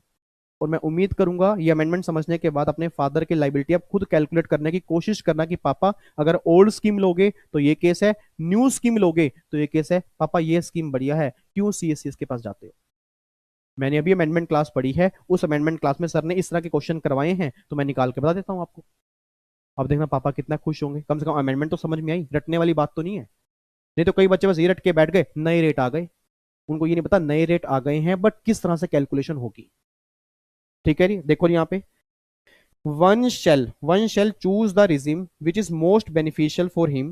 New regime will do good to someone who is not intending to invest any money in any tax saving। वही मैंने कहा था ना कि अगर कोई टैक्स सेविंग नहीं है, अगर कोई इन्वेस्टमेंट नहीं है, फिर नई स्कीम बढ़िया है, बट जहां इन्वेस्टमेंट है ना, वहां फिर देखना पड़ेगा स्कीम कौन सी बढ़िया है। क्योंकि नई स्कीम में बेनिफिट नहीं मिलते, पुरानी के अंदर मिलते हैं। और अगर कोई इन्वेस्टमेंट आपकी नहीं है, फिर तो नई स्कीम में ही कम आएगा। बट अगर इन्वेस्टमेंट है और काफी सारी हैं, फिर सिलेक्ट करना पड़ेगा ऑप्शन 1 या 2 जो आपके लिए बेनिफिशियल है। ठीक है, अब इसके साथ ना मैं 2 क्वेश्चन आपको दे रहा हूं जी, और मैं उम्मीद करता हूं वो दोनों क्वेश्चन आप मुझे सोल्व करके दिखाओगे अभी के अभी। ये लो जी, ये क्वेश्चन है जी आपके सामने, जल्दी। क्वेश्चन नंबर 1 आपके सामने है, क्वेश्चन नंबर 2 आपके सामने है। ये 2 क्वेश्चन, पहले क्वेश्चन नंबर 1 का आंसर मुझे बताओ जी, जल्दी करो, क्वेश्चन नंबर 1 का आंसर मुझे बताओ। कौन सा ऑप्शन लेना है जी, आप मुझे बताओगे। मैं आपको बोल रहा हूं जी, ग्रोस टोटल इनकम 7 लाख है, ग्रोस टोटल इनकम 7 लाख है, डिडक्शन 80 सी की 1.5 लाख है, 80 डी की डिडक्शन 20,000 है, 80 ई की डिडक्शन 30,000 है। कौन सा ऑप्शन इस पर्सन को लेना होगा ये बता दो। बच्चा कह रहा है एज तो दी नहीं, अगर एज नहीं दी, क्लास के अंदर भी कई बार पढ़ा है, लेस देन 60 मान के चलोगे आप। ठीक है, फटाफट बताओ जी, अगर ये क्लाइंट आपके पास आ गया तो मेरी फैमिली अब इतनी अमेंडमेंट देखने के बाद उसे क्या कंसल्ट करेगी, सही कंसल्ट करेगी या गलत कंसल्ट करेगी, अभी पता लग जाएगा आंसर से आपके। और ध्यान रखना, मैं लाइव चैट पढ़ूंगा जी सबकी, मैं लाइव चैट सबकी पढ़ूंगा, और फिर उन बच्चों को बाइफर्केट करूंगा जो गलत आंसर दे रहे हैं, उनके फिर नाम लेके यहाँ बुलाऊंगा कि देखो ये बच्चे गलत आंसर दे रहे थे। ठीक है, जल्दी करो जी फटाफट से।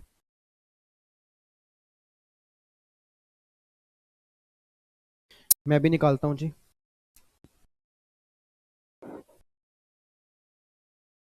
तो यहाँ पे लिख देता हूँ ओल्ड रिजिम, और यहाँ पे लिख देता हूँ न्यू। भाई ओल्ड और न्यू में कितनी कितनी इनकम आएगी, पहले तो वो निकालते हैं कि ओल्ड के अंदर कितनी इनकम आएगी और न्यू के अंदर कितनी आएगी। या रुक जाऊं, पहले आप कर लो। अच्छा, कोई बताएगा ओल्ड के अंदर इनकम कितनी आ रही है, ओल्ड में इनकम कितनी आ रही है, अगर ये ओल्ड रिजीम फॉलो करता है तो इनकम कितनी आ रही है। क्या ये 1.5 लाख की डिडक्शन मिलेगी, आंसर इज यस। क्या 20,000 मिलेगी, आंसर इज यस। क्या 80 मिलेगा, आंसर इज यस। तो 2 लाख की डिडक्शन मिल गई, तो ओल्ड में इनकम आ गई जी उसकी 5 लाख, 5 लाख की इनकम आ गई। न्यू में कितनी इनकम आएगी, न्यू में सिंगल डिडक्शन भी माइनस नहीं होगी, यहां हो गया क्रॉस, और ये इनकम आएगी 7 लाख। अब मेरी पूरी क्लास समझदार है, पूरे विश्व के महाज्ञानी मेरे सामने बैठे हैं, अगर वो ऑब्जर्व कर पाए, अगर इनकम 5 लाख है, अगर इनकम 5 लाख है ओल्ड स्कीम में, चेक करो सर, 12,500 रुपए टैक्स आएगा, 12,500 की ही रिबेट मिल जाएगी, टैक्स आ जाएगा नील। सर 5 लाख तक अगर इनकम होती है, याद करो 12,500 की रिबेट मिलती है, तो जितना टैक्स आया उतने की रिबेट मिल गई, ओल्ड स्कीम में टैक्स आ गया नील। और अगर वही नई स्कीम की बात करूंगा, नई स्कीम के अंदर इनकम 7 लाख है, रिबेट नहीं मिलेगी। तो आप खुद समझदार हो, खुद समझदार हो, यहां जब 7 लाख है तो भैया टैक्स तो निकलेगा। तो बेनिफिशियल कौन सा है, साफ साफ दिख रहा है, ऑप्शन 1 बेनिफिशियल है, पुरानी स्कीम वाला। सर बट एक बार नई स्कीम में टैक्स तो निकाल के बता दो ना। हाँ निकाल लो, 5 लाख से कितने ज्यादा है, 2 लाख। तो 5 लाख से लेके 7.5 लाख तक हम करते हैं 10%, तो 2 लाख का 10%, और अब रह गए 5 लाख, तो उससे ज्यादा हो गए 2.5 लाख, उसका 5%, तो ये 12,500, और ये हो गया 20,000 पे, तो कितना हो गया जी 32,500 प्लस में 4% सेस जोड़ोगे तो ऑब्वियस सी बात है ज्यादा ही आएगा, नील से तो ऊपर ही आएगा। तो ऑप्शन 1 बेनिफिशियल है। अब यहाँ बच्चा गलती पता क्या करता है, वहां यहाँ 12,500 में ना रिबेट माइनस करना भूल जाता है। तो सर ऐसे भी क्वेश्चन बनेंगे कंफ्यूज करने के लिए, तो बहुत ध्यान से देखना कि ओल्ड स्कीम में इनकम कहीं 5 लाख तक तो नहीं है, क्योंकि अगर 5 लाख तक है तो वहां रिबेट मिलेगी बट न्यू स्कीम में नहीं मिलेगी। रीजन मीन क्योंकि वहां डिडक्शन माइनस नहीं होती, जब इनकम ही 7 लाख है तो न्यू स्कीम में रिबेट कैसे मिलेगी। तो सर देखो कंफ्यूजन आ गई। अब बच्चा अगर यही एग्जाम के अंदर क्वेश्चन बनता, बच्चा 100% गलती करने के चांसेस पूरे थे। बट अगर ये क्वेश्चन अगर आपने यहाँ पे कर लिया, एग्जाम में बन जाएगा, तो आप गलती करके ही नहीं आओगे। तो यहाँ पे 5 लाख है, इस पे टैक्स निकाला, नील हो गया। यहाँ 7 लाख है, इस पे टैक्स आ रहा है, तो ये ओल्ड स्कीम बढ़िया है। अगर ये क्लाइंट मेरे पास आता, मैं क्या बोलता, ओल्ड स्कीम में जाओ, ये स्कीम आपके लिए बढ़िया है, ये बेस्ट है, स्कीम बेस्ट है। अब आ जाओ इस पे, क्वेश्चन नंबर 2 पे आओ, जल्दी करो जी। 40 लाख की इनकम है जी, 40 लाख की इनकम है, HRA रिसीव है 90,000 और HRA एग्जम्प्ट है 60,000। तो फटाफट से बोल देना जी। अब मैं बात कर रहा हूं, यहां पे बात करता हूं न्यू और यहां बात करता हूं ओल्ड की। आओ जी, अब सोच समझ के मुझे बोलना। पहले ऐसा करते हैं, ओल्ड स्कीम में निकालते हैं, पहले ओल्ड स्कीम में निकालते हैं। 40 लाख की बेसिक सैलरी है, ठीक है, 40 लाख की बेसिक सैलरी है, प्लस में अब HRA मिला 90, 60 एग्जम्प्ट है। तो क्या ओल्ड स्कीम में एग्जामेशन मिलती है HRA की नहीं मिलती? यस मिलती है। तो नेट कितना टैक्सेबल हो गया? 30,000। तो इसमें 30,000 पे HRA मैंने टैक्सेबल कर दिया। मतलब जितना HRA मिला, सर याद करो 1013 ए, HRA रिसीव्ड माइनस में HRA एग्जम्प्ट, बैलेंस टैक्सेबल हुआ। तो 90,000 मिला, 60,000 एग्जम्प्ट गवर्नमेंट कह रही है, तो 30,000 टैक्सेबल, 30,000 टैक्सेबल कर दिया। अगला देखो जी, LTC 1,95,000 की टोटल है, एग्जम्पशन निकल के आ रही है 185। तो वैसे 195 की है, एग्जम्पशन है 185, तो 10,000 पे टैक्सेबल, तो यहाँ पे 10,000 पे टैक्सेबल हो गया। ठीक है जी, अब यहाँ पे देख लो जी, अब यहाँ पे ये हो गया जी 40 लाख प्लस में 30,000 और प्लस में 10,000, तो ये आ गया 40,40,000। इधर ध्यान देना जी। कई बच्चे कह रहे हैं सर ये पॉइंट समझ में नहीं आ रहा, इसलिए नहीं आ रहा कि मेरी बातों को ध्यान सुन नहीं रहे। ठीक है, और कई बच्चे चैट बॉक्स में बेकार की बातें करते हैं, उनसे विनती है प्लीज बच्चों को पढ़ने दें। आप अगर वैसे कर मतलब बदुआ या डिसलाइक डिसलाइक करने के लिए आए हो तो आप जा सकते हो, डिसलाइक करके कम से कम उनको डिस्टर्ब ना करें प्लीज, उनको डिस्टर्ब ना करें। सर उनके एग्जाम है, वो पढ़ने के लिए बैठे हैं, वो आपकी तरह बातें करने के लिए यहाँ नहीं बैठे। इधर सुनना ध्यान से, इधर सुनना, मैं दोबारा बोल रहा हूँ कैसे हो रहा है। 40 लाख है।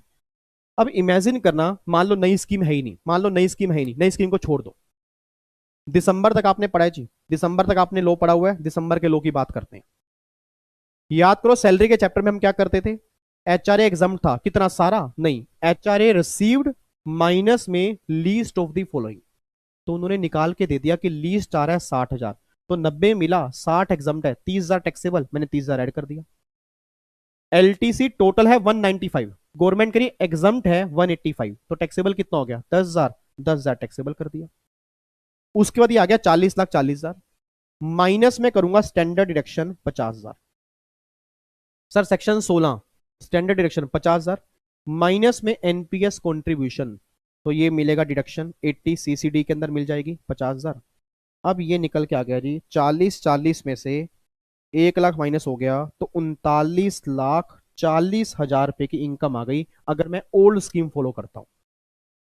बच्चा कहता है सर, मैंने कहा हाँ, कहता सर अगर आप नई स्कीम फॉलो करो तो क्या होगा? भैया नई स्कीम फॉलो करूंगा तो 40 लाख तो ये इनकम है, मुझे कोई HRA की एग्जाम्पशन नहीं मिलेगी, मतलब जितना HRA मिला फुली टैक्सेबल हो गया। नई स्कीम में नुकसान है, नई स्कीम में नुकसान है, जितना HRA मिला फुली टैक्सेबल, क्योंकि एग्जाम्पशन तो है ही नहीं। याद करो सर, नई स्कीम लेना चाहते हो तो बहुत सारे बेनिफिट छोड़ने पड़ेंगे। कौन से? 1013A HRA छोड़ना पड़ेगा। मतलब जो मुझे मिला फुली टैक्सेबल है, कुछ एग्जाम्प्ट नहीं होगा, तो मैंने पूरा 90,000 ऐड कर दिया। ऐसे मुझे LTC का कोई बेनिफिट नहीं मिलेगा, लिखा था ना LTC का बेनिफिट नहीं मिलेगा, छोड़ना पड़ेगा, तो मतलब 1,95,000 ये भी पूरा टैक्सेबल हो गया। उसके बाद जी, अब अगर मैं इनको ऐड करता हूं तो 40 लाख प्लस में 90,000 और प्लस में 195, तो ये हो गया 42,85,000। बच्चा कहता है सर वो माइनस कर दो ना, स्टैंडर्ड डिडक्शन माइनस कर दो ना। कर दूं या नहीं होंगी? नहीं होगी। सर वो माइनस कर दो ना, एनपीएस कंट्रीब्यूशन सेक्शन 80C की डिडक्शन माइनस कर दो, 80CCD की माइनस कर दो। नहीं होगी। ना सेक्शन 18 माइनस होगा, ना सेक्शन 16 स्टैंडर्ड डिडक्शन माइनस होगा। तो इनकम आ गई जी 42,85,000। अब टैक्स निकाल लो। अगर मैं नई स्कीम में हूं 42,85 इनकम है, पुरानी स्कीम में हूं 39,40 है। आप टैक्स निकाल लो जी। आओ जी निकाल के देखते हैं। अब अगर ओल्ड स्कीम की बात करता हूं तो 39,40 है, 10 लाख से कितनी ज्यादा है? 39,40,000 में से अगर 10 लाख गए, 29,40,000। 10 लाख से ज्यादा वाली इनकम का 30% प्लस में 1,12,500, तो ये आएगा 9,94,500 प्लस में 4% सेस। तो ये आ गया जी 10,34,280। ये टैक्स आएगा जी। ये ओल्ड स्कीम में आएगा। अगर आप निकाल के देखोगे ओल्ड स्कीम में इतना आएगा। अब बात करो नई स्कीम की। 42,85,000 इनकम है तो 15 लाख से कितनी ज्यादा है? 42,85,000 इनकम है तो 15 लाख से कितनी ज्यादा है जी? 15 लाख से ज्यादा है 27,85,000।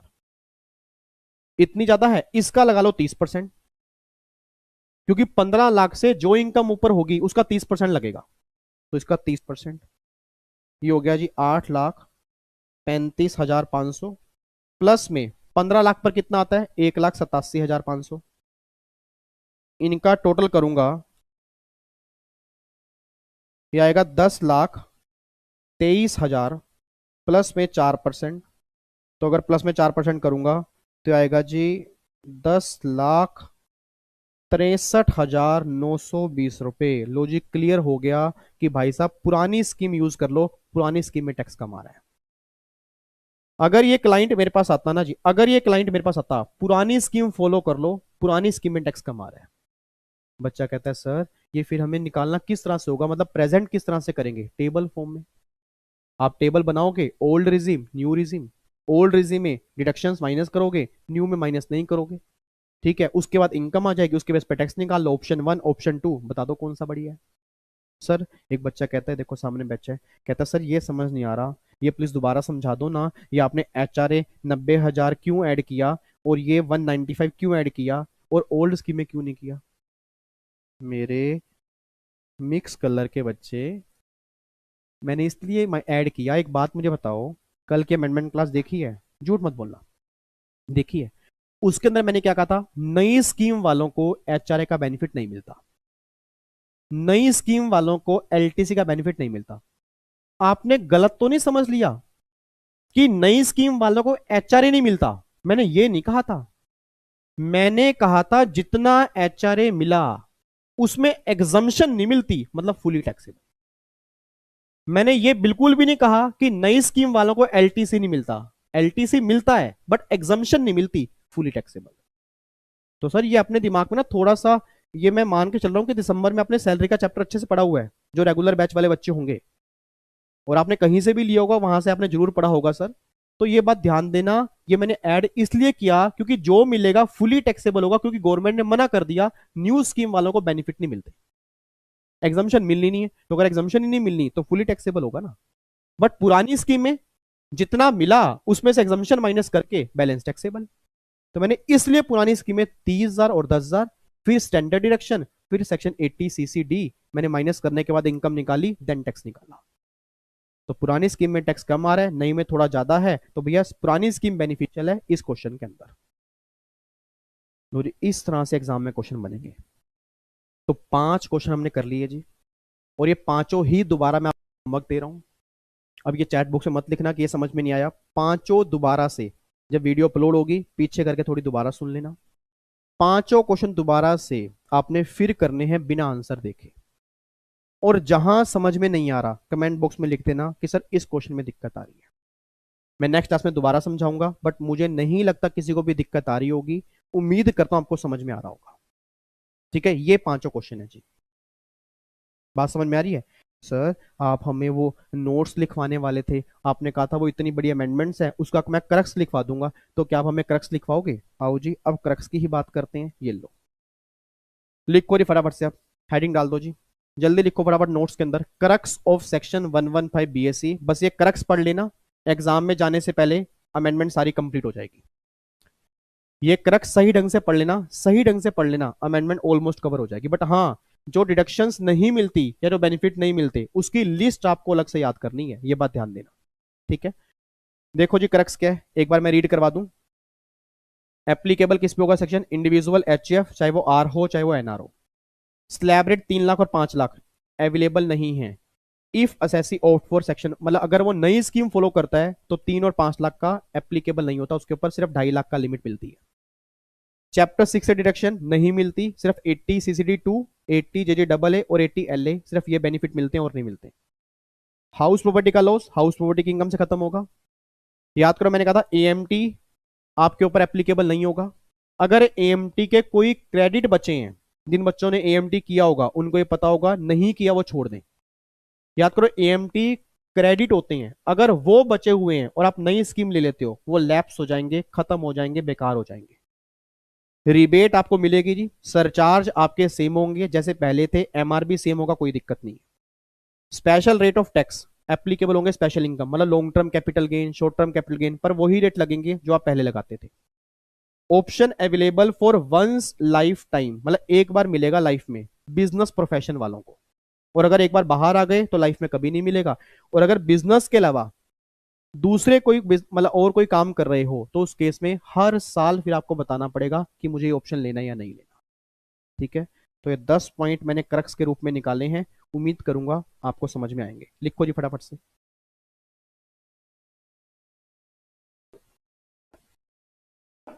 जल्दी लिखो जी। या यहाँ पे ना पोज कर लेना, यहाँ पे वीडियो पोज कर लो और ये पॉइंट लिख लेना जी, ठीक है। तो अब जाके मैं ये कह सकता हूं कि अब जाके हमारी अमेंडमेंट 1 कंप्लीट हो चुकी है जो इंडिविजुअल एचयूएफ में आई थी, ठीक है। कुछ कहना चाह रहे हो क्या? बच्चा कह रहा सर वो अमेंडमेंट एक और भी तो आई है, कोऑपरेटिव सोसाइटी के टैक्स रेट चेंज हो गए। हाँ हो गए सर, अभी मैंने कब कहा चैप्टर 1 खत्म हो गया, ठीक है। वैसे मैंने कहा था कि 2 अमेंडमेंट क्लास लगेंगी, बट मुझे लग रहा है 3 लगेंगी, कोई दिक्कत नहीं है।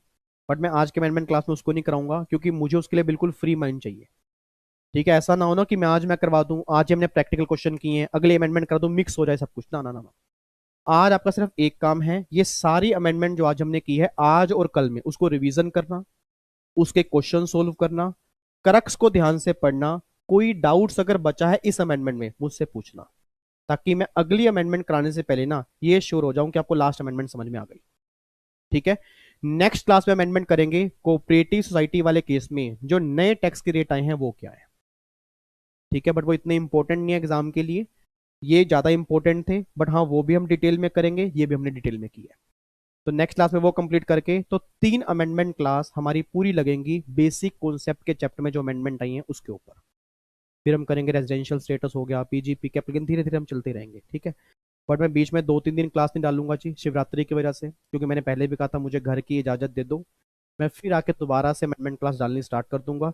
बट जब मैं अमेंडमेंट क्लास नहीं डालूंगा, जो नोट्स आपके पास अमेंडमेंट के हैं उसको ध्यान से पढ़ना, जो अमेंडमेंट मैं करवा चुका हूं उसकी रिवीजन अच्छे से करके चलना, क्योंकि सर अमेंडमेंट छोटी मोटी नहीं है।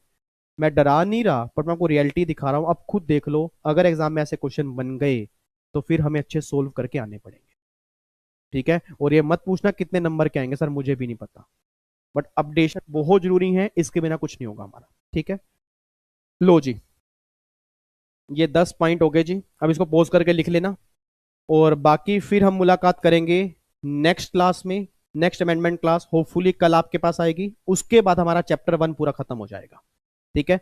उम्मीद करूंगा आज जो हमने प्रैक्टिकल क्वेश्चन किए, क्योंकि प्रोविजन हम कल ही कर चुके थे, प्रोविजन समझने के लिए अमेंडमेंट क्लास नंबर 1 देखें, प्रैक्टिकल क्वेश्चन के लिए अमेंडमेंट क्लास नंबर 2 देखें। एक बार दोबारा सोल्व करना, और अगर अच्छी लगे तो लाइक जरूर करके जाना यार, मेरा मोटिवेशन होता है वो, मुझे कॉन्फिडेंस बहुत मिलता है। और अगर कोई इंप्रूवमेंट है जरूर बताना। ये डिसलाइक वाले कुछ बच्चे हैं या पता नहीं कौन है वो मुझे नहीं पता, और वो अपना कर्म बहुत बढ़िया कर रहे हैं, ठीक है जी। क्योंकि सिंपल सी बात है सर, मैं अपनी जान लगा रहा हूँ, अगर उनको ये एफर्ट्स अच्छे नहीं लग रहे तो ये मत सोचना कि मैं रुक जाऊंगा, बल्कि मेरे को और एनर्जी मिलेगी और अच्छे से काम करने की, ठीक है जी। और एक दिन ऐसा आएगा कि आप भी मुझे प्यार करोगे, ठीक है। Thank you so much, God bless you ji, love you so much. फिर मुलाकात करेंगे नेक्स्ट अमेंडमेंट क्लास नंबर 3 तब तक के लिए इसको अच्छे से देखो, हर बच्चे के साथ इसको शेयर करो कि बहुत बढ़िया से अमेंडमेंट देख लें, ताकि बाद में दिक्कत आए। मार्च के पूरे महीने में अमेंडमेंट बहुत बढ़िया कवर करेंगे, ताकि अप्रैल में अच्छे से रिवीजन कर सके। ठीक है, ओके जी, बाय बाय, टाटा, थैंक यू सो मच, जय हिंद, God bless you, love you so much जी, बाय बाय। और पेरेंट्स की रिस्पेक्ट करो, उनका नाम रोशन करो, और बुरा मत बोलो किसी के लिए, और ना ही बुरा सुनो। अच्छे इंसान भी बनो पढ़ाई के साथ साथ, और लोगों को अच्छा करने की कोशिश करो। ठीक है, bye bye ji, love you so much यार, बाय बाय।